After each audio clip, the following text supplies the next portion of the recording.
name's Neil Selwyn. I'm a professor of education at Monash University, which is in Melbourne, which is in Australia. And I research education and technology and society. So I think big data is a really important part of contemporary society because it offers us to look at the world in a different way. It offers us to look at the world at a big scale. It also offers us to mix up and put together bits of data that wouldn't necessarily have been put together before. So in some ways it offers a lot of opportunities to look at educational problems from a different perspective.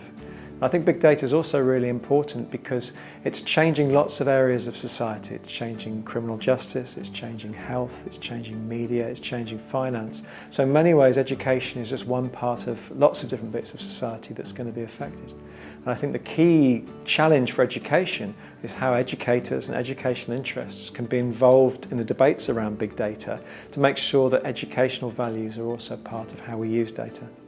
So I think learning analytics is a really interesting area of education. There's lots of exciting things taking place, but I think there are a number of problems and there are a number of critical issues with learning analytics that I think we really need to address. So one of the main issues is the questions of representativeness. What indicators and what data are we actually using as part of the analytics, and how representative do we think they are of the really complex education issues which we hope that they're indicators of. And there's also an issue of reductionism. Any data process is going to be reductionist. No data process is completely comprehensive. By choosing to include some indicators and some data in an analytics process, you're excluding many others. So we need to think how representative and how generalizable are the learning analytics, and are we reducing things, or are we not even including some aspects of education that are actually really important? So I think there are problems with data and learning analytics in education. I think there are a number of ways that we can address them. I'm not sure these are problems you can ever solve, but I certainly think they're problems we can address.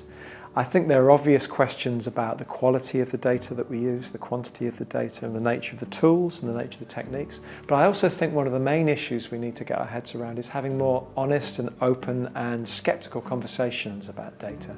And those conversations should involve all people who are involved in education: students, teachers, parents, grandparents, schools, employers, communities, private companies. There are all sorts of people who are affected by and should have an influence on the way that data are used in education. Education is a key part of any society, so it's really important that the whole of society has a say in how data are used in education.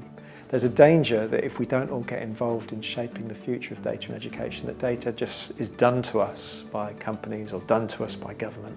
And I think it's something that everyone needs to have an interest in and an involvement in shaping.